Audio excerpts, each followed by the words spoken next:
¿Es el miedo a la confrontación lo que te detiene de compartir el Evangelio? No te dejes llevar por el temor. En el libro de Hechos se nos anima a predicar el Evangelio pase lo que pase. Como los antiguos profetas, proclamemos el mensaje de Dios a pesar de la oposición. Bienaventurados seréis cuando os insulten y persigan y digan todo género de mal contra vosotros falsamente por causa de mí. Regocijaos y alegraos, porque vuestra recompensa en los cielos es grande, porque así persiguieron a los profetas que fueron antes que vosotros. Mateo 5, versículo 12. ¿Cuándo fue la última vez que conversaste con alguien específicamente para llevarlos a Cristo?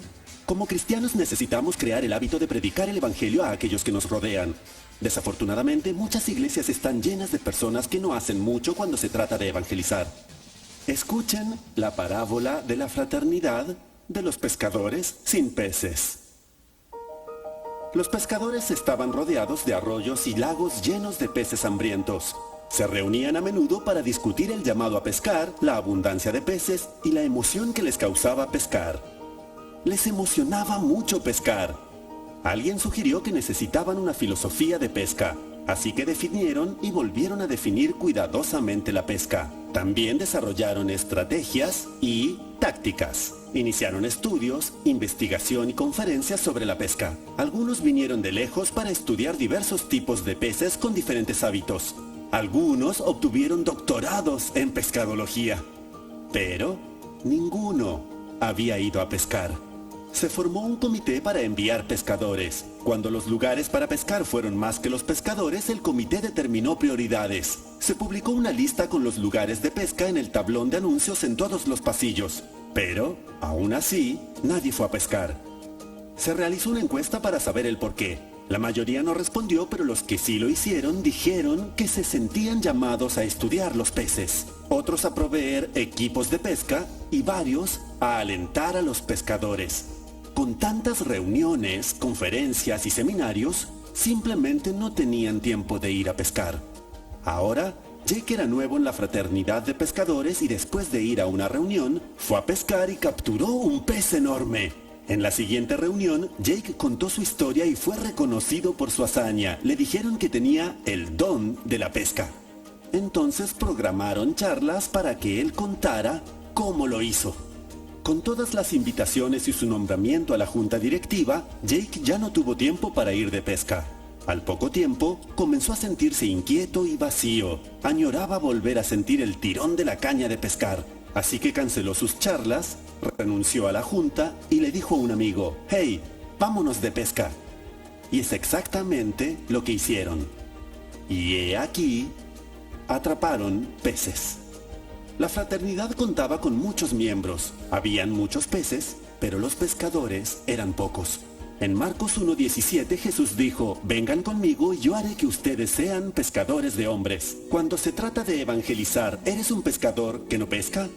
Si ese es el caso, no tengas miedo de seguir a Jesús. Puedes confiar en Él, porque Él te hará un pescador de hombres. Amén, gloria al Señor. Bueno, sé que podría ser risible, podría darnos risa lo que estamos viendo ahí, pero es lo que sucede en muchos casos de la iglesia. Y confiamos en que hoy están aquí, no solo para aprender, sino para poner en práctica lo aprendido. Dios ponga en nosotros más amor por las almas, que nos dé pasión por el Evangelio y más amor por Cristo. Amén. Esta es nuestra oración, hermanos. Mateo 9, versos 37 al 38. Ciertamente es mucha la mies, pero son pocos los segadores. Por tanto, pidan al Señor de la mies que envíe segadores a cosechar la mies. La respuesta debemos ser nosotros. Es muy fácil orar pidiendo que Dios envíe a otros, pero nosotros tenemos que ser fieles y obedientes a lo que el Señor nos mandó. Dios nos ayude. Amén. Gloria a Cristo. Gloria al Señor, hermanos. Bien, bueno, me corresponde el primer taller que vamos a dar en esta mañana, que es elementos del evangelismo bíblico. Así que les voy a pedir por favor que nos preparemos para ello. Hemos dado la presentación del ministerio. Y una vez más, gracias a Dios por sus vidas, gracias por todos los que están aquí en el día de hoy, que se dieron la cita. Y quiero hacer una breve oración para dar inicio una vez más a este tiempo. Si podemos orar, por favor. Precioso Padre, con temor, con reverencia nos presentamos delante de ti en esta mañana, sabiendo que tenemos acceso al trono de la gracia para hallar oportuno socorro. Oramos por sabiduría, oramos por diligencia, pero sobre todo, Señor, oramos porque Cristo sea exaltado durante este tiempo. Oramos porque Cristo sea revelado a cada corazón. Que tú seas, Señor, exaltado en nuestras vidas, que tú seas quien brille y los conferencistas seamos olvidados. Porque lo más importante, Señor, es que tú hables a nuestras vidas y nos lleves a confiar en ti, a depender de ti. He aquí tus siervos, Señor, cada uno de nosotros, dispuestos a obedecerte. Ayúdanos, equípanos, Señor. Apaciónanos en lo que da pasión a tu corazón, que es la salvación de las almas. Danos pasos firmes, constantes, a no claudicar y a no dudar en el llamado que nos has dado. Bendice por favor este tiempo, Padre, y sella tus palabras en cada corazón. Abre tú nuestro corazón, nuestros oídos, nuestro entendimiento, para estar atentos a tu voz, Señor, y obedecerla. Bienaventurados seremos, Señor, si tú nos hallas haciendo tu voluntad, y queremos hacerlo, Padre. Gracias por este tiempo, en el nombre de nuestro Señor Jesucristo. Amén y amén. Que el Señor añada bendición a su palabra. Y bueno, queremos dar bienvenida también a los pastores que están aquí en el día de hoy. ¿Cuántos son pastores? Ubique por un pastor, alguien más que sea pastor, allá atrás. Hermano, bienvenido, Dios les bendiga. ¿Alguien más? Son 2 pastores. Bueno, gracias al Señor. No, los demás van a decir, no soy pastor, pero soy cristiano. Claro, todos somos del Señor. Pero damos gracias al Señor también cuando los pastores se involucran en esto, porque transmiten a la iglesia el deseo y la pasión por el evangelismo. Así que bueno, vamos a hablar de los elementos del evangelio bíblico. Vamos a abordar esto ya que el tiempo corre. Y nos dice en la primera diapositiva, por favor, vamos a dar un énfasis, más bien el énfasis que se da en el evangelismo moderno, tiene que ver precisamente con temas o con títulos o las cartas de presentación como Dios te ama, Cristo murió por tus pecados, tú importas y no estás feliz porque no tienes a Cristo en tu corazón. Esas son normalmente las palabras que el evangelismo moderno utiliza o las frases para poder hacer atractivo el evangelio. Pero yo quiero que escuchemos una cosa, por favor. La palabra de Dios dice que la cruz es locura para los que se pierden. Así que en sí el mensaje del evangelio no es atractivo. Es un mensaje que para la lógica humana no tiene sentido. Solo detente a pensar por un momento y utilicemos el sentido común. ¡Hey! Un judío que vivió hace 2000 años murió en una cruz y puede salvarte de tus pecados. ¿Qué? Eso no tiene sentido. Es un mensaje que para nosotros no tiene el sentido dentro de lo natural y por lo tanto vivimos por fe y no por vista. Y el evangelio se cree por fe. El evangelio ha sido revelado por fe y para fe. ¿Qué quiero decir con todo esto? Que el mensaje en lo natural no va a ser un mensaje atractivo para las personas. No es como invitarle a alguien a un partido de baloncesto o invitarle a un partido de béisbol, que es algo atractivo, que puede llamar tu atención. El evangelio no es algo atractivo porque de entrada demanda una renuncia a ti mismo. Jesús fue muy claro cuando él dijo, niégate a ti mismo, toma tu cruz cada día y sígueme. Y por lo tanto el mensaje del evangelio es confrontativo, es ofensivo y nada agradable. ¿Qué hemos hecho como iglesia? Cambiar el eslogan, dar un título que sea un mensaje atractivo para las personas y quieran venir. Es que si yo les hablo de pecado, de juicio, de justicia, de un Dios soberano, seguramente eso no lo van a querer escuchar. Pero si yo les hablo, mira, Dios te ama, Cristo murió por tus pecados y Él te ama tal cual eres. Tú importas, eres valioso y Dios quiere salvarte. Bueno, yo sé que de entrada todas estas frases sí tienen una connotación bíblica. Pero Jesús no llegó e inicia su ministerio diciendo, los amo a todos, los invito este domingo a mi casa a comer una carne asada. ¿Verdad que no fue así? Y Él invita a las personas, demanda, ordena al arrepentimiento. Y eso es algo que tenemos que comprender y no olvidar. Cuando tú y yo estamos predicando el evangelio a las personas, estamos presentando el mensaje de un Dios que es 3 veces santo. Dios es justo, Dios es bueno, Dios es amor, pero el atributo exaltado del Señor es su santidad. Así que tenemos que entender estos principios y lo vamos a ir desarrollando poco a poco.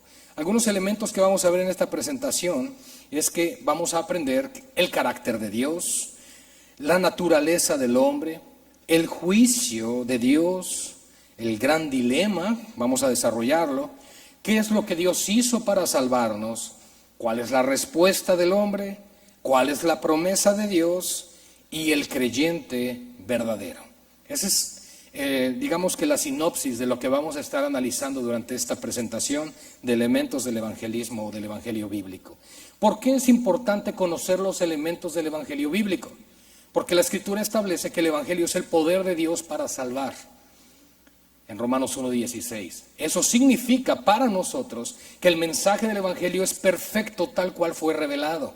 No tiene que ser mejorado, no tiene que ser cambiado, es perfecto tal cual es. Y por lo tanto, el evangelio demuestra o nos muestra la naturaleza divina y santa del Señor y demuestra a su vez la naturaleza caída y perversa del ser humano. Solo el evangelio tiene el poder para salvar, porque el evangelio tiene el mensaje de las malas noticias de que todos estamos separados de Dios, en enemistad con Dios, y las buenas noticias que puede haber reconciliación con ese Dios santo a través de Jesucristo. Entonces tenemos que entender estos elementos del evangelio para poder presentar bíblicamente el evangelio, para asegurarnos que estemos presentando al Jesús de la Biblia. Si tú quieres presentarle a una persona que conoces, un amigo, a otro amigo, tienes que conocer a esta persona para decirle, mira, Ricardo, te presento a Fausto porque Fausto es así, así y así. Yo sé que se van a llevar muy bien. Y no puedes presentar a alguien como tu amigo a menos que le conozcas.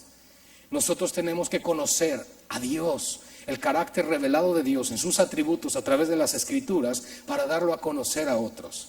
Esa es la meta, esa es la misión, hermanos, conocer a Dios. Y para conocer a Dios tenemos que estar en Cristo. Jesús fue muy claro al decir, nadie conoce al Padre sino el Hijo, y a quien el Hijo lo quiera revelar. Así que la revelación de Dios viene a través de Cristo. Y si no hay comunión con Cristo, mis amados hermanos, difícilmente conoceremos al Padre. Siguiente, por favor. Vamos a ver el carácter de Dios. El evangelio moderno, hermanos, nos habla de que el atributo principal de Dios es el amor. Y yo sé que muchos podríamos pensar, claro, hermano, porque Juan 3:16 nos dice, de tal manera amó Dios al mundo, que dio a su Hijo unigénito para que todo aquel que en él crea no se pierda, mas tenga vida eterna. Claro, la Biblia habla de ello. En 1 de Juan encontramos, sí, Dios es amor, pero es el atributo exaltado por el evangelio moderno. Y pareciera que por amor Dios está dispuesto a pasar por alto, que ciertamente sí está dispuesto a pasar por alto nuestros pecados cuando son justificados por Cristo, pero pareciera que está dispuesto a pasar por alto un estilo de vida pecaminoso. Nosotros podremos estar presentando un evangelio moderno que nos da la imagen de un Dios que pareciera Santa Claus, que está dispuesto a recibirnos sin importar nuestra conducta y comportamiento. Y aunque no somos salvos por obras, una vez salvos, somos llamados a obrar dignamente según la palabra de Dios. Somos llamados a reflejar a un Dios santo.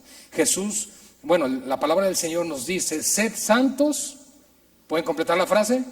Porque yo soy santo. Entonces hay un llamado a la santidad de parte del Señor. Y no podemos pretender seguir viviendo igual y decirnos hijos de Dios. ¿Me explico?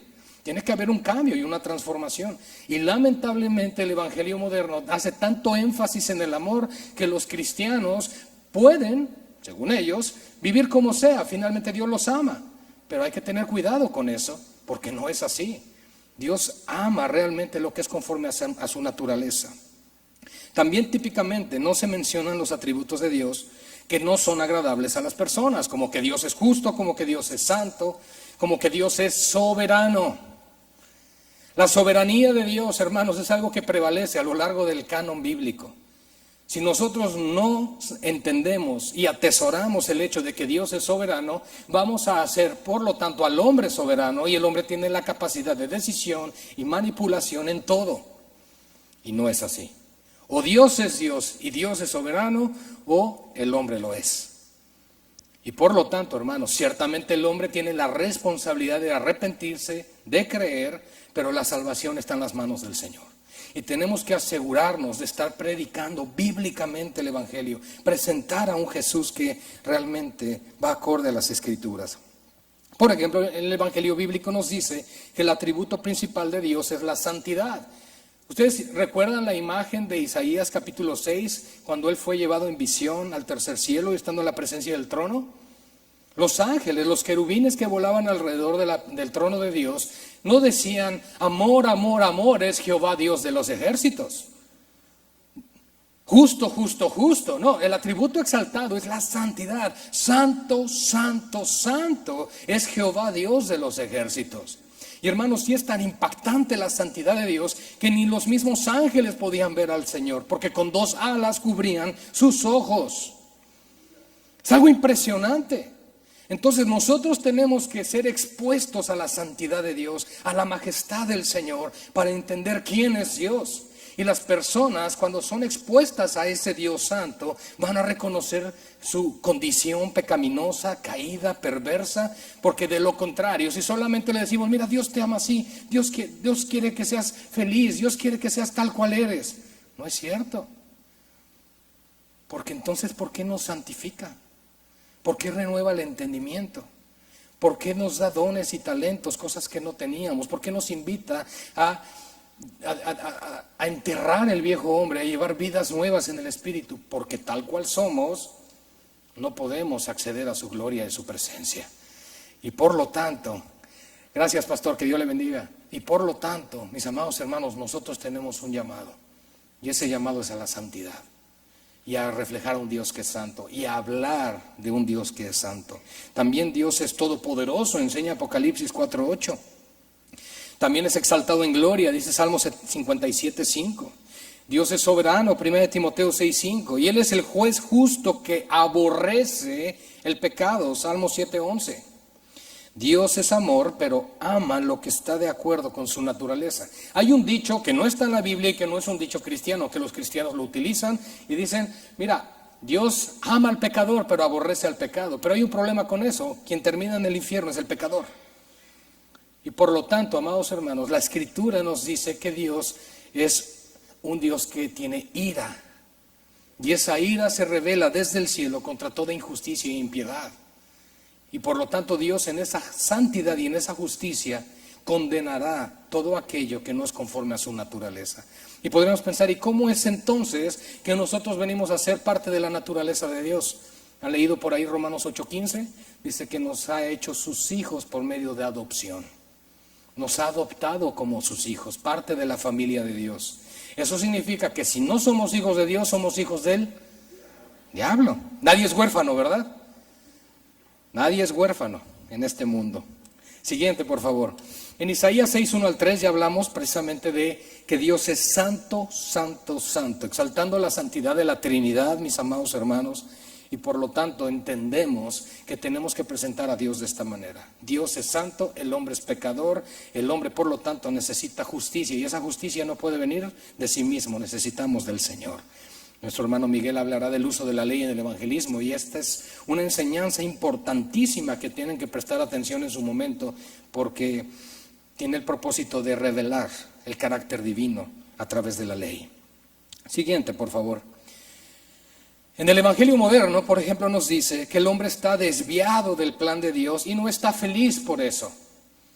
El Evangelio moderno nos dice, por lo tanto, que el hombre está parcialmente afectado por la caída y el pecado de Adán, que el hombre tiene tal bondad en sí mismo que solamente debe redescubrirla, y ese redescubrimiento se encuentra solamente en el caminar con Dios, pero no hay una invitación al arrepentimiento, no hay una confrontación en el pecado. Yo les pregunto, ¿cuál es el ministerio del Espíritu Santo en cuanto a convicción sobre la humanidad? Él trae convicción de pecado, de justicia y de juicio. Y todo esto tiene que ver con la muerte de Cristo. Tiene que ver con nuestro pecado que llevó a cruz al madero. Todos los que estamos aquí colaboramos con nuestro pecado para que Cristo muriera. Y por lo tanto no podemos hacer de esto un tema romántico. No podemos hacer de esto un tema de emociones, sino tenemos que darle la seriedad que Dios le da. Cuando Jesús murió en la cruz, Él murió literalmente ahí. Y recibió la ira del Padre por nosotros. Él vivió la vida perfecta que nosotros no podemos vivir. Él vino a satisfacer las demandas de la ley de Dios. Él no vino una semana solamente. Bueno, yo voy, muero por ellos y después regreso a la presencia del Padre. No, Él vino también a sustituirnos en todo, a representarnos en todo. Por eso se hizo hombre. Y en esa sustitución vivió la vida perfecta que no podemos vivir y padeció o murió la muerte que nosotros merecíamos por el pecado. Y en esa condición, mis amados hermanos, es en la que nos encontramos y por la cual debemos de presentar el Evangelio de una manera bíblica. Así que el Evangelio moderno también nos dice, Dios quiere llenar el vacío en su corazón y quiere dar significado y felicidad a tu vida. Suena muy bonito y suena como algo agradable. Si yo a las personas les digo, hey, ¿sabes? Dios quiere llenar el vacío de tu corazón para que no estés triste, quiere que tengas sentido y rumbo en tu vida. ¿Quieres a ese Jesús? Sí, claro, ¿qué tengo que hacer? Pues suena muy bien. O, oye, mira, quiero presentarte un Jesús que quiere prosperarte y bendecirte y que tus negocios avancen y que todo te vaya bien. ¿Quieres? Claro, porque no demanda compromiso, no demanda arrepentimiento, no demanda santidad. Y por lo tanto, hermanos, ese evangelio, que es el que predomina en el día de hoy, tiene tanta aceptación. Y las personas abrazan ese mensaje. Y luego vienen los problemas, vienen las persecuciones, vienen las tribulaciones y la gente huye. E incluso decimos, perdió la salvación. Pero es que realmente vino a Cristo por los motivos incorrectos. No están llegando al Señor por justicia. No están llegando al Señor en arrepentimiento y fe. Solamente por emociones, solamente por conveniencia. El Evangelio bíblico, por lo tanto, nos dice, el hombre está corrompido, está perdido, es culpable y está condenado delante de un Dios que es justo. Efesios 2:1 dice que cuando Él nos rescata de una condición de un cadáver espiritual, muertos en delitos y pecados. Y que yo sepa, si ves a un muerto en la calle, no le vas a decir, oye, levántate, aquí está el hospital a un par de cuadras, ¿verdad que no? No puede hacer nada. ¿Qué puede hacer un cadáver por sí mismo? Nada. ¿Qué puede hacer un pecador muerto en sus pecados y delitos por sí mismo? Nada. ¿Qué necesitamos? A Cristo. El Evangelio. Porque solo el Evangelio puede traer la voz del Salvador, como con Lázaro, sal fuera y ser levantado de la muerte. Solo el Señor puede hacer eso. Así que Dios nos ayude, mis amados hermanos. También el Evangelio bíblico nos habla de la gran necesidad del hombre, de esa justicia. Cuando tú y yo estemos delante del Señor, el Señor no te va a preguntar por tu cuenta bancaria, por tus negocios, por tus dones, por tus talentos. Él solo verá si has sido justificado o no por la sangre de su Hijo. Hemos leído por ahí que Jesús dijo, no todo aquel que me diga, Señor, Señor. Y hablaban en su nombre, en tu nombre hicimos esto. Y yo les responderé, nunca los conocí.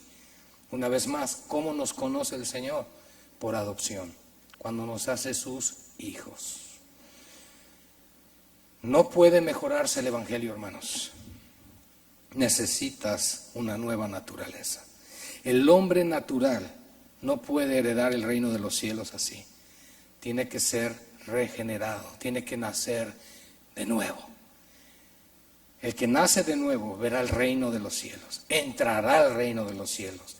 El que no nace de nuevo, no importa cuán cristiano parezca, si no es de Cristo, no entrará en la presencia eterna. Siguiente, hermanos, la naturaleza del hombre. Vamos a conocer cuál es nuestra naturaleza a la luz de las Escrituras. Isaías capítulo 1, versos 4 al 6. Oh gente pecadora, pueblo cargado de maldad, generación de malignos, hijos depravados, dejaron a Jehová, provocaron a ira al Santo de Israel, se volvieron atrás. Bueno, no está hablando de nosotros, está hablando de ellos. Hermanos, somos nosotros. Así éramos, somos feos. Tenemos un carácter terrible, seamos honestos. Aún como creyentes batallamos y lidiamos con nuestra carne. Si hemos sido salvos por Cristo y vemos la obra de la santificación en nuestras vidas, decimos gloria a Dios, pero también lidiamos y luchamos con el hombre viejo que hay en nuestras vidas. Yo creo que todos ustedes han leído Romanos capítulo 7, donde Pablo está lidiando con el yo, con la carne, con los apetitos aún de las concupiscencias y pasiones de ese viejo hombre. Hermanos, todos tenemos esa lucha y hemos creído el evangelio bíblico. Ahora imagínense si les presentamos un evangelio que no es el evangelio de Cristo. Van a vivir completamente en su carne. Van a creer, lo peor de todo, que son salvos y que Dios los ama así y que así irán al cielo. Ese es el peor error que como iglesia estamos cometiendo. Y tenemos que asegurarnos de que aquellos a quienes les compartamos, no se trata de quedar bien nosotros con ellos, no se trata de que nos acepten a nosotros. Tenemos que hacerles ver que están mal con un Dios que es santo y que un día se presentarán delante de Él y tendrán que rendir cuentas. Asegurémonos de ser fieles y que cumplamos fielmente con el ministerio de la reconciliación. Isaías 59:2, pero vuestras iniquidades han hecho división entre vosotros y vuestro Dios, y vuestros pecados han hecho ocultar de vosotros su rostro para no oír. El ser humano en Adán, dice 1 Corintios 15:22, todos mueren.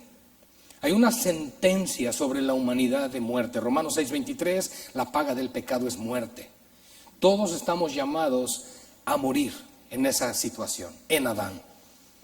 El postrer Adán, que es Cristo, Él satisface y vive la vida en plenitud y perfección en nuestro lugar. Y por lo tanto, a través de Cristo podemos nosotros cambiar de una posición a otra, ser de lugar de condenación al lugar de justificación. Pero para eso tuvo que haber un intercambio, tuvo que existir el pago, el precio de la vida y la sangre del Hijo de Dios. Pero tenemos que entender que el pecado nos ha separado de Dios. Y Dios, mis amados hermanos, no es ministro de pecado. Él no tolera la práctica del pecado en nuestras vidas. Yo creo que hemos leído 1 de Juan donde nos dice que el que practica el pecado es del diablo. ¿Ya oímos eso? Entonces, hermanos, hay un llamado a la santificación en la iglesia. Y esa es también parte del llamado de Living Waters a cada uno de nosotros, hermanos. Tenemos que entender que vivimos en un mundo que está cada vez más y más en decadencia. Un mundo que se está pervirtiendo cada vez más, que las tinieblas están rodeándonos y por lo tanto tenemos un llamado a resplandecer, a ser sal, a ser luz en medio de la oscuridad. Dios nos ayude, mis amados. Jeremías 17:9 también dice, engañoso es el corazón más que todas las cosas y perverso. ¿Quién lo conocerá? Aún famosas frases como, es que yo siento, yo creo, es que yo me imagino, es que quizá, hermanos, escrito está. Esa es la autoridad. Jesús, al ser tentado por Satanás, no dijo, bueno, Satanás, es que probablemente, fíjate que yo siento. No, escrito está, la autoridad está en la palabra. Si tú y yo vamos a hablar de ciencia, hablemos de ciencia. Si vas a hablar de películas, habla de películas. Pero si vas a hablar del Evangelio, asegúrate de estar hablando del Evangelio de Jesús. Y no estar hablando tu evangelio, tus propias palabras, tu entendimiento, lo que crees que dice.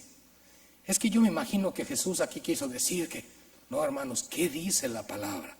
Que somos pecadores, que estamos separados delante de Dios, que somos reos de juicio, culpables ante un Dios que es santo, que un día vamos a estar delante de Él para rendir cuentas. ¿Qué puedo hacer? Arrepentirte y creer en Jesucristo. Si no están esos elementos del Evangelio en nuestras vidas y solamente les decimos, mira, solamente cree, no hay problema, mira, Dios te ama, sí, solo haz una oración y Jesús te va a salvar. Pues suena muy bonito. Entonces, si me salvo por solo hacer oraciones, ¿para qué Jesús vino aquí? ¿Por qué Jesús vino a morir en nuestro lugar? Si solo por oración me voy a salvar. Ahora, sí hay que orar, y hay que arrepentirse, y hay que confesar nuestros pecados. Pero la regeneración no es por oración. El católico romano enseña que la regeneración es por bautismo. Entonces no podemos enseñar, bueno, no por bautismo, pero sí por orar te salvas. No, hermanos, la salvación es por arrepentimiento y creer en el Señor Jesucristo. Amén. Siguiente, por favor. En Romanos 3, 10 al 12, hablando de la naturaleza del hombre, dice la Escritura, no hay justo, ni aun cuantos. Qué bueno, están leyendo la misma Biblia. No hay quien entienda, no hay quien busque a Dios. Todos se desviaron, a una se hicieron inútiles. No hay quien haga lo bueno, ni siquiera uno. Wow. Pues sí, hermanos, porque si hubiese la capacidad, por muy mínima que sea, de que nosotros pudiéramos agradar a Dios en nuestras propias fuerzas, ¿saben qué hubiera hecho el Señor Jesucristo? No se hace hombre, no viene a vivir y a morir por nosotros, simplemente hubiera dicho, sálvese quien pueda. Pero no va por ahí. La ley precisamente dejó ver que el hombre no podía ser salvo por obras. Y por lo tanto Jesús vino en su misericordia y por amor, claro, eso nos queda claro. Él sí vino por amor, claro. Pero tenemos que entender que vino para satisfacer las demandas del Padre. El amor más grande que puede haber es la cruz de Cristo. Y no podemos cambiar el mensaje. Tenemos que presentar al Señor fielmente. Efesios 2:1, una vez más esta cita, que Él nos da vida a nosotros cuando estábamos muertos en nuestros delitos y pecados. Así que esa es la condición natural del hombre. Dice la Biblia que nacemos en enemistad con Dios. Qué tremendo es eso. Éramos enemigos de Dios por naturaleza. Entonces esto es algo importante que debemos de entender. Cuando Dios te salvó, porque estoy seguro y eso confío que todos aquí somos salvos, cuando Dios te salvó, ¿de qué te salvó? Quiero escuchar opiniones. ¿De la muerte? ¿Del infierno? ¿Del pecado? De Él mismo. Esa es la respuesta. Horrenda cosa es caer en manos del Dios vivo. Hermanos, ¿a qué grado ha llegado el ser humano que somos peor que los demonios? ¿Crees que Dios es uno? Bien haces. Los demonios también creen y tiemblan. Y el ser humano no tiembla, e incluso niega la existencia de Dios. Pero aún como cristianos, a veces pecamos sin temblar.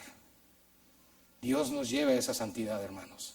Dios despierte a la iglesia a entender que sin santidad nadie verá al Señor. Salmo 7:11 nos habla ahora del juicio de Dios. Mientras nosotros con el evangelismo moderno nos atrevemos a decir, Dios te ama y tiene un plan maravilloso para tu vida, la Biblia dice, Dios está airado contra el impío todos los días. Hermanos, hay que entender eso, porque si Dios amara al pecador en su condición caída y depravada, entonces, ¿dónde quedaría el amor de Dios al enviar a esa persona al infierno? ¿Sí me explico? No tendría sentido. Eso no tendría sentido. La Biblia misma dice que la ira de Dios está sobre estas personas. ¿Ha leído Juan 3:36? El que cree en el Hijo tiene la vida. El que rehúsa creer en el Hijo de Dios no tiene la vida y la ira de Dios permanece sobre él. Oh, eso no me está hablando de mucho amor. Eso no me está hablando de una empatía de Dios con esa persona en cuanto a, no te preocupes, yo te amo tal cual eres. Es que ese es el problema del evangelio moderno, que hay que hacerlo tan atractivo a las personas que no requiera compromiso. Es más, ¿qué vemos nosotros en el día de hoy? No hay grande estima por el día del Señor. Llegamos tarde a los cultos, no digo por hoy. Llegamos tarde a las reuniones de la iglesia, no hay compromiso con las cosas del Señor. ¿Por qué? Porque probablemente estamos viviendo un cristianismo light. Pero eso es consecuencia de un evangelismo light. Y si no hay realmente en nosotros un evangelio transformador en nuestros corazones, no va a haber realmente amor por la palabra de Dios. Si nosotros como padres de familia, que vamos a ir hablando un poco a lo largo de todo esto, no mostramos respeto, honor y responsabilidad por el día del Señor, por su palabra y por su obra, la siguiente generación no lo va a hacer. Así que, hermanos, dice Romanos 1:18 que la ira de Dios se revela desde el cielo contra toda impiedad e injusticia. Y Romanos capítulo 2, 5 al 6 dice que por la dureza del corazón y por el corazón no arrepentido, ¿qué atesora el ser humano? ¿El amor de Dios? No, la ira, para el día de la ira y de la revelación del justo juicio de Dios. Hermanos, el mensaje de solo el amor de Dios contradice la existencia del infierno. No hay sentido en eso. Tenemos que entender eso, que el infierno es la prisión de Dios para todos aquellos que no se arrepintieron y creyeron en Cristo. Así que Dios nos ayude para advertir a cuantos más sea posible que el día del Señor se acerca. Y tenemos que predicar el evangelio, porque Cristo vuelve pronto. Esto es un llamado urgente a la iglesia. Y si tú estás aquí, el Señor te trajo con un propósito. No trajo a otros, te trajo a ti. Y tenemos que ser fieles a ese llamado. El juicio de Dios, Apocalipsis 20, 11 al 15, por favor, nos habla del trono blanco. Nos habla de uno sentado también en el trono. ¿Quién? Dios, para juzgar. Dice que fueron juzgados los muertos. También nos dice que fueron juzgados cada uno según sus obras, porque serán abiertos todos los libros. Dios tiene un registro de cada uno de los pecados de todos los seres humanos. No les dieron en la entrada, pero ahorita les van a proporcionar una cámara y con todo y micrófono. Los van a grabar por una semana y la próxima semana nos volvemos a reunir para que podamos ver en las pantallas lo que hicieron. Queremos candidatos. Pero Dios todo lo ve. Aún lo que hacemos en lo oculto, cuando piensas que nadie está observando, Dios lo ve todo. Dios nos ayude, hermanos. Fueron juzgados cada uno. Y la muerte y el Hades fueron lanzados al lago de fuego. Esta es la muerte segunda. Y el que no se halló inscrito en el libro de la vida, ¿a dónde fue lanzado, hermanos? Entonces no podríamos decir, bueno, Dios los amaba, pero se fueron al infierno. No, hermanos, la ira de Dios permaneció sobre ellos porque no se arrepintieron. Pero ¿cómo irán si no hay quien les predique? Pero si vamos y predicamos emociones, un evangelio de puro amor, ¿cómo vendrán realmente las personas al arrepentimiento? ¿Cuándo daremos los elementos para que el Espíritu Santo traiga convicción de pecado, justicia y juicio? Así que viene el gran dilema, el evangelio moderno. Siguiente, por favor, dice: Dios perdona al pecador porque Él es misericordioso.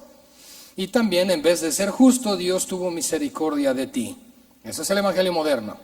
O sea, Dios respeta tu estilo de vida. Lo importante simplemente es que Él te amó.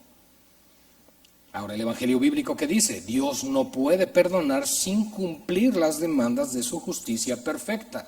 En otras palabras, para que tú y yo podamos ser justificados, tuvo que existir muerte y derramamiento de sangre. Jesús tuvo que morir por nosotros, iglesia. Él tuvo que morir literalmente en esa cruz, mis amados hermanos. No es un pasaje simbólico, no es un lenguaje poético.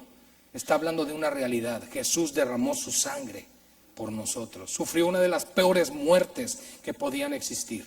Y no solo en lo físico, sino además siendo castigado, siendo Él inocente. Entonces, hermanos, no podemos diluir ese mensaje.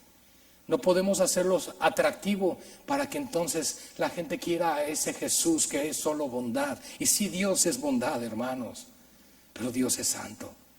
Y Dios demanda arrepentimiento del corazón porque hemos pecado contra Él. El pecado es algo terrible. Lo hemos heredado de nuestros padres, lo sabemos, pero no podemos responsabilizar a Adán de lo que nosotros también hacemos. Somos culpables delante de Dios. Dios es justo y el hombre es un criminal culpable. Esa es la verdad. Entonces viene el dilema. Dice Proverbios 17:15: el que justifica al impío y el que condena al justo, ambos son igualmente abominación a Jehová. Y viene esa pregunta: bueno, si es abominación a Jehová el que se justifica al impío, ¿cómo es posible que bajo el nuevo pacto Dios justifica al impío en Cristo? ¿Que no es abominación? ¿Acaso Dios se contradice? Todo esto es importante porque te vas a encontrar con este tipo de debates en las calles. Oh, si tu Dios realmente es quien dice ser, ¿cómo es posible que Él pueda perdonarnos cuando Él se contradice al decir que nadie puede justificar al que es impío y Él nos llama impíos? ¿Tiene sentido esto? Y es una pregunta válida que alguien con un poco de conocimiento bíblico te puede preguntar y va a intentar refutar. Entonces, el gran dilema, mis amados hermanos, se resuelve, siguiente por favor, a través de lo que hizo Dios para salvarnos. ¿Qué hizo Dios? ¿Cómo Él cambia este paradigma? ¿Cómo cambia esta situación? ¿Y por qué digo un cambio de paradigma? Es un cambio de la información que recibimos puede hacer la diferencia. Imaginen por un momento que yo les digo: hermanos, vamos a salir y vamos a tomar todos un bus. Y nos subimos en el bus. Y entonces ya todos yendo en el bus, el chofer va al volante y demás, de pronto se hace una parada y una ancianita de 98 años pide subirse al autobús. Ella sube al autobús y entonces un hombre le cede su lugar. Yo les pregunto lo siguiente: ¿ese hombre hizo bien? ¿Sí? Ok. ¿Pero qué creen ese hombre del chofer? La cosa cambia con la información que recibimos. Ese es un cambio de paradigma. Si yo solo presento parte del evangelio, pues va a sonar muy bonito. Oye, mira, Jesús murió por ti, te ama y quiere bendecirte y salvarte. Bien. Pero el cambio de paradigma es que tú has pecado contra Él, estás en enemistad con Él, si no te arrepientes irás al infierno. Eso no me gusta.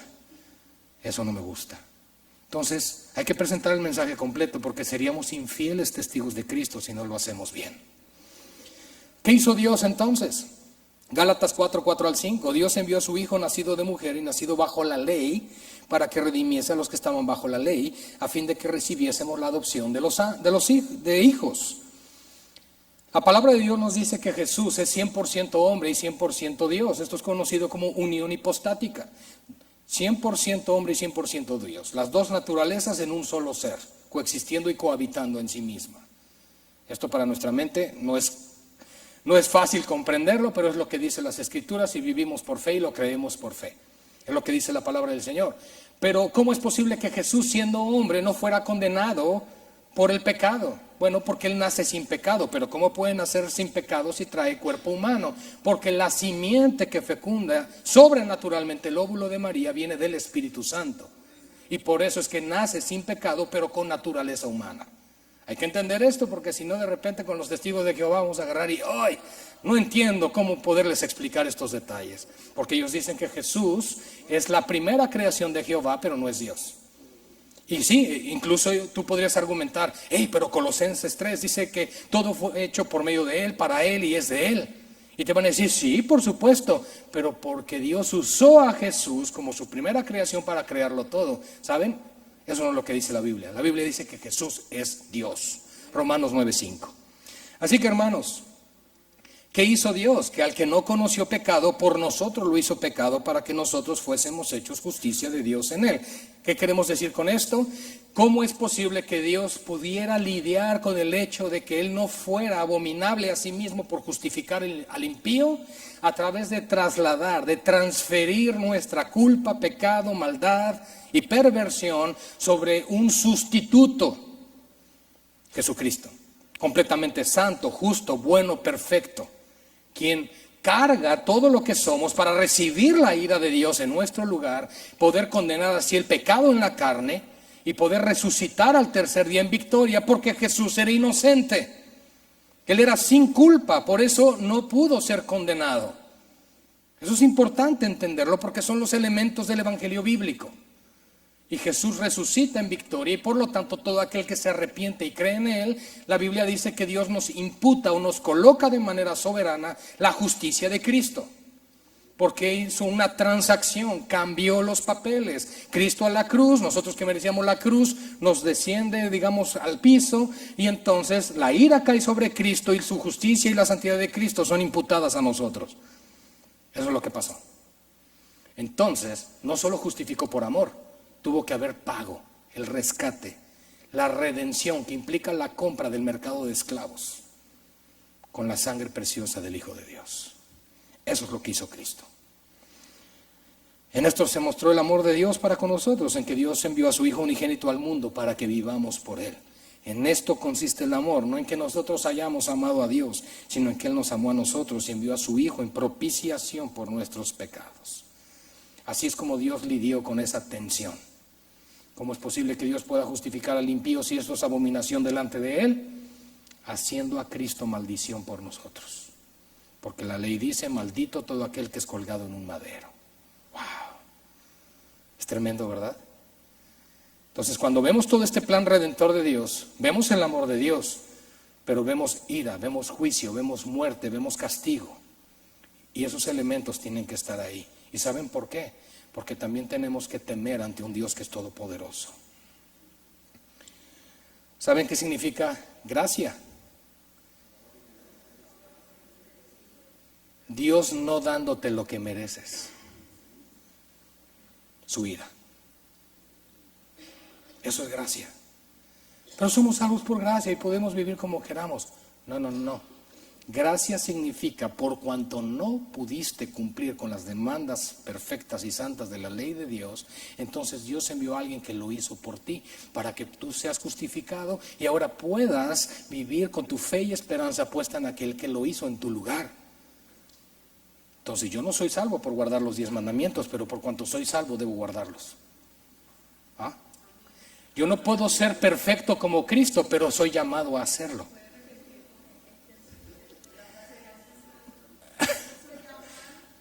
No soy llamado a guardar los 10 mandamientos, pero por cuanto soy salvo los tengo que obedecer. Así que, hermanos, el evangelio moderno, la respuesta del hombre es que el hombre tiene que aprobar intelectualmente el evangelio. Luego dice una oración y ¡pum!, ya es salvo. Y el evangelio bíblico dice, el hombre tiene que arrepentirse, metanoia. Esa palabra en griego significa cambio de mente y ponerte de acuerdo con. En otras palabras, Señor, yo he vivido como yo he querido, pero ahora entiendo que tu palabra es la verdad y me pongo de acuerdo en lo que tú dices. Eso es metanoia. Cuando él dijo arrepentíos porque el reino de los cielos se ha acercado, en otras palabras él está diciendo, mientras sigan pensando de la misma manera no podrán ver mi reino. Por eso nos regenera, nos salva. Y una vez que hace esta obra del nuevo nacimiento en la vida del creyente, ¿qué pasa? Nos invita, dice según Romanos 12:2, a una renovación del entendimiento, porque tú y yo nos comportamos según lo que creemos. Y las convicciones deben ser marcadas y transformadas por la palabra de Dios y no por las tradiciones y no por las emociones. Fuerte, ¿verdad? El evangelio bíblico nos dice, por lo tanto, el hombre tiene que arrepentirse de sus pecados y creer, confiar de todo corazón la obra de Cristo. En su Señor tiene que creer. Marcos 1:15, diciendo, el tiempo se ha cumplido y el reino de Dios se ha acercado. Arrepentíos y creed en el evangelio. Son las palabras de Jesús, y lo sé porque están en rojo en mi Biblia. Bueno, era una broma. Hechos 3:19, hermanos, también dice, así que arrepentíos y convertíos para que sean borrados vuestros pecados. En el sermón inaugural de la iglesia, en el primer sermón que el apóstol Pedro realiza en Hechos capítulo 2, él está exhortando a venir al Señor, arrepentimiento en el Señor, convertirse en la obra del Señor. Y por lo tanto los elementos tienen que estar ahí. Efesios 2:8-9, porque por gracia sois salvos. ¿Por qué somos salvos? Por gracia, por medio de la fe. Y esto no es de nosotros, pues es un don de Dios. Y no es por obras para que nadie se gloríe. Oye, pero yo hago muchas buenas obras para el Señor. Porque somos hechura suya, creados en Cristo Jesús para buenas obras, las cuales Él preparó de antemano para que anduviésemos en ellas. La gloria es de Él, no nuestra. El evangelio moderno, según la promesa de Dios, es, sabes, Dios te promete tu mejor vida ahora y una vida con propósito. Y el evangelio bíblico dice, Dios te promete tribulaciones, persecuciones, tentaciones y la vida eterna. Tu mejor vida no se encuentra aquí, sino en la eternidad. Ahora, no significa que aquí Dios no nos conceda cosas buenas, la familia, quizá dedicarte a lo que te gusta, el tener unas vacaciones, son cosas buenas. Cuando las personas en las calles te dicen, no, el infierno es aquí. Oye, ¿y tú tienes una familia y disfrutas de algunas cosas? Bueno, sí, entonces no puede ser el infierno. Puede ser que la estés pasando mal, pero no es el infierno. El infierno, dice la Escritura, que es un lugar de tormento, de odio, de dolor, de sufrimiento, de obscuridad, creado por Dios para Satanás y los demonios. Cuando les expones esta escena del infierno, dicen, no, entonces no. Aunque sí sabemos que el enemigo está operando fuertemente en nuestros días. Hechos 14:22 nos habla de la promesa del Señor y voy acercándome al final. Dice, es necesario que a través de muchas tribulaciones entremos al reino de Dios. Porque probablemente se me quedaron viendo así como feo, los hubieran visto. Si hubieran visto cómo me estaban viendo, hermanos. Cuando les dije, es que a través de tribulaciones, de pruebas, de sufrimiento y de dolor es necesario que entremos al reino de los cielos. Vas a pensar, pero Cristo ya murió por mí. ¿Que no acaso el mismo apóstol Pablo dijo, y yo estoy padeciendo los sufrimientos por el cuerpo de Cristo? Hay padecimiento y hay sufrimiento, y lo dice aquí, es necesario que a través de muchas tribulaciones entremos en el reino de Dios. La vida no va a ser fácil. El tú decirle a una persona, ven a Cristo y tus problemas terminarán. Oh, hermano, estás diciéndole una mentira. Claro, su problema en cuanto a su relación con Dios va a cambiar. Y qué mejor que decirle, vas a pasar de ser alguien, un hijo de ira, ahora un hijo amado. Bueno, eso es maravilloso. Pero los problemas de la vida van a seguir. Vas a seguir batallando con tus hijos, vas a seguir batallando con tus propios pecados, vas a seguir batallando con el mundo que te rodea, porque vivimos en un mundo caído. Y decirle a una persona, ven a Cristo y los problemas terminarán. O decirle a una persona, escucho que tienes problemas en tu matrimonio, te invito a mi iglesia. Y va a la iglesia, hablan de todo menos de Cristo y del Evangelio, y al final hablan de que quién quiere recibir a Jesús en el corazón, y pásale, ve, acéptalo en tu corazón y tus problemas del matrimonio se acabarán. ¿Saben? Si Dios en su misericordia concede que ese matrimonio se restaure o se termine finalmente, cuando suceda cualquiera de las dos cosas, esa persona se va a ir de la iglesia, porque lo que se le prometió ya se le dio. Todas las personas no deben venir por el motivo incorrecto a Cristo. El motivo correcto es la justicia. Y entonces eso despertará un anhelo constante, 8 por 8, de estar congregados en su nombre. Segunda de Timoteo 3:12. Y también todos los que quieren vivir piadosamente en Cristo Jesús disfrutarán de un yate y de una mansión. Padecerán persecución. De una u otra manera. Tu familia, tus amigos, en el trabajo. Es real. Entonces no podemos llegar con las personas, conoce a Jesús y todos tus problemas terminarán. No, hay que hablarles honestamente del Evangelio.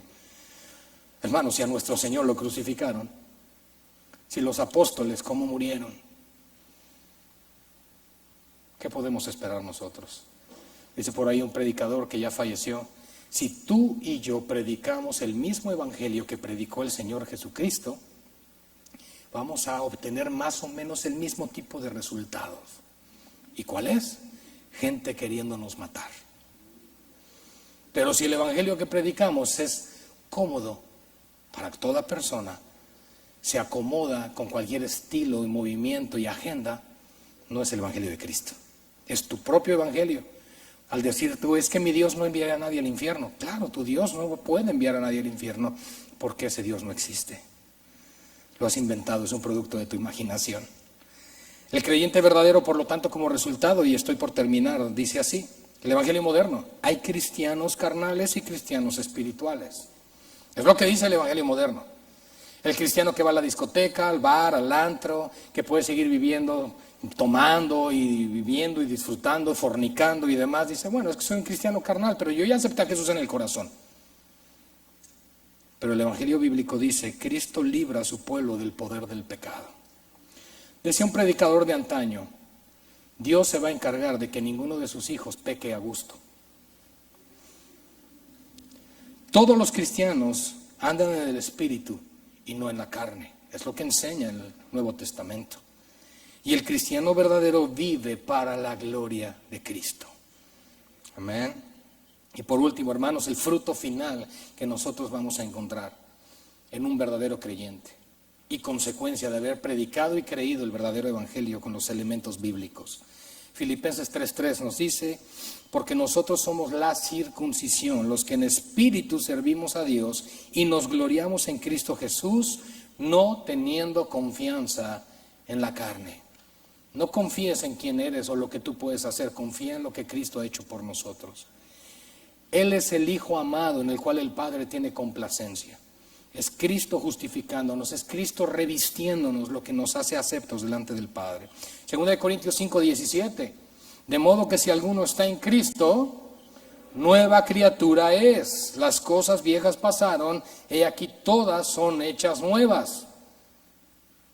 Entonces, mis amados hermanos, estamos en un proceso de santificación, en un proceso de limpieza, y no podemos ser hoy los mismos que éramos hace 2 años, hace 5, hace 10, hace 15. Toda la vida vamos a lidiar con el pecado, por supuesto, pero no podemos practicar el pecado, porque Dios nos ha dado, según 2 de Timoteo 1:7, espíritu de dominio propio. Así que escucha, cuando el cristiano peca, no debe decir, es que no pude evitarlo. El cristiano debe decir, no quise evitarlo, porque hay dominio propio. Y si dices, no, es que no tengo dominio propio, estaríamos mintiendo en contra de la palabra. El cristiano cede a los apetitos de la carne voluntariamente. Por eso dice Hebreos 2:1 que con mayor diligencia atendamos lo que hemos oído, no sea que nos deslicemos. El adúltero no se levanta un día y dice, voy a adulterar. Es algo que ha ido procesando en su mente y en su corazón y ha ido permitiendo por no guardar sus ojos, por no guardarse, y eventualmente cae en el pecado. Lo pudo evitar, sí, pero no quiso. 1 Juan 3:9, y con este cierro: todo aquel que es nacido de Dios no practica el pecado, porque la simiente de Dios, que es Cristo, permanece en él y no puede pecar porque es nacido de Dios. Hermanos, el que es santo, santifíquese todavía. A Dios la gloria.